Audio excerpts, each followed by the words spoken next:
You need to understand the bond pricing properties, which is why it's covered in such great detail in the SeeWhy Learning study guide and key concept video lessons. But on exam day, it's all about performance. So no matter how smart you are, it makes sense to tackle questions in the simplest way possible. This is why memory aids and trainer tips can be so valuable. This question tests you on the general relationships between interest rates, the market price and present value of existing bonds, current yield, and yield to maturity. A great diagram and a simple nugget of knowledge will make these types of questions so much simpler. In our study guide, we provide a powerful 3-arrow diagram that illustrates the general relationship between market interest rates, existing bond prices, and yields. I highly recommend you know it like the back of your hand. It shows that in general, if market interest rates go up, the price of existing bonds goes down, and the discounted price causes the yield of the bonds to go up. The reverse also holds true. Take note that yield to maturity, also known by the acronym YTM, factors in more than the current yield, and as a result, always moves more than the current yield. For example, if the current yield goes up, the yield to maturity will go up more. On the other hand, if the current yield goes down, the yield to maturity will go down more. We also have a great memory aid for this.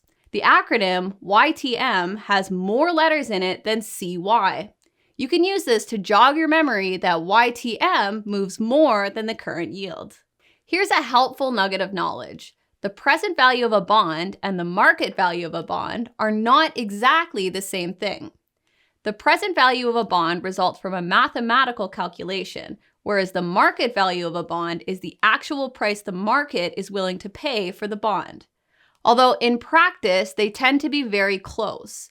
For example, if the present value of a bond is $110, it would make sense that the market value of the bond would be pretty close to $110 as well. I mean, why would you pay much more than $110 for a bond that is truly worth $110? On the other hand, if a bond has a present value of only $90, its market value would be close to $90 too. Makes sense, right? Here's a trainer's tip. When a student sees present value, it often causes them to stress because the formula from the textbook flashes in their minds.